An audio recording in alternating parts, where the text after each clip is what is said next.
fight this war against humanity. Oh, cannabis, the drug war's a bust. Oh, cannabis, we stand here high for thee. Oh, cannabis, the sacred plant of peace.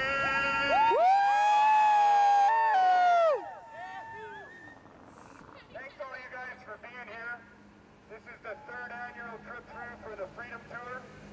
We're here in Calgary on our way to Ottawa for Remembrance Day on a 5-month-long trip across Canada, talking about what rights and freedoms we should have here, what the definition of freedom is, the dangers and the costs of drug prohibition, and the value of health.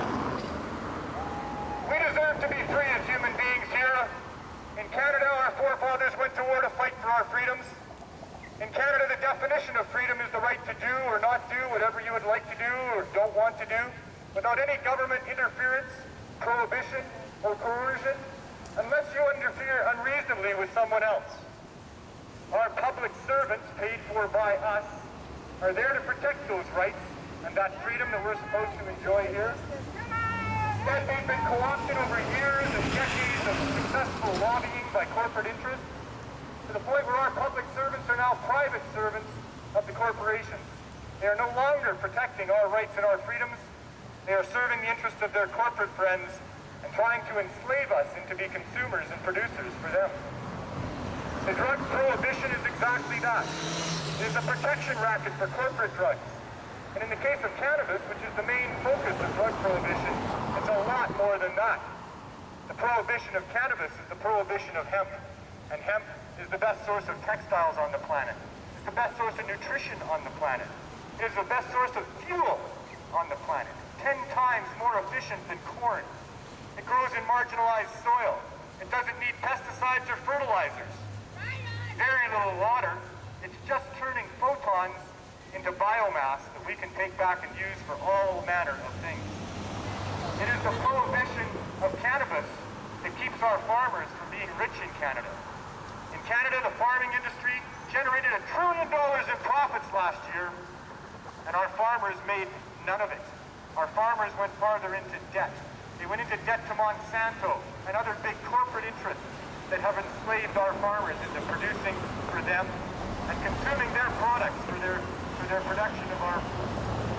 We need to stop this abuse of power by our politicians. Freedom Tour is here to address those issues. We want you to get involved. You can find us at freedomtour.ca. We need involvement at all levels. I'm here representing a group of police officers called LEAP, Law Enforcement Against Prohibition.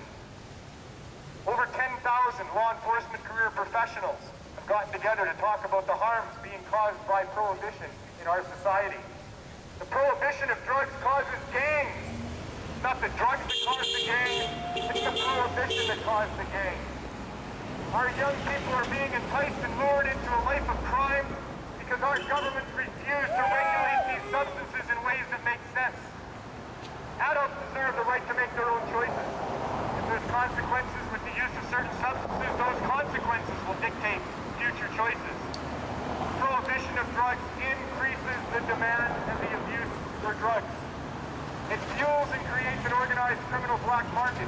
You cannot punish drug use out of our society. You cannot successfully prohibit a substance in our society. It will not work, it cannot work, it never has worked, it won't work. The harsher the penalties, the harsher the dealers. You take out a dealer, you simply created a job opening for another dealer, and that job opening will be fought over and many times blood will be spilled. The drug prohibition is at the heart of the violence in our society. It's at the heart of the petty crime in our society.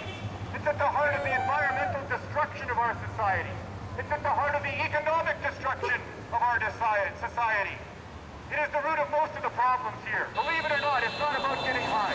It's about protecting the interests of corporations who don't care about us.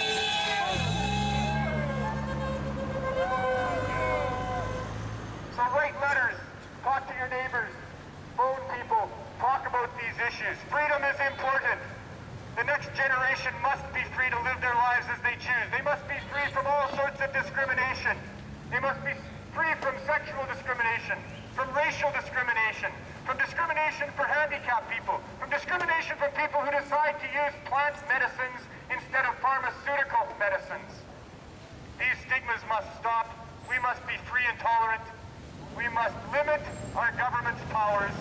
We must make them accountable for what they do and make them transparent for what they're doing. This is the way that we can solve the problems for the generations to come. Honor our dead forefathers who fought and died for the rights and freedoms of Canadians. Stand up for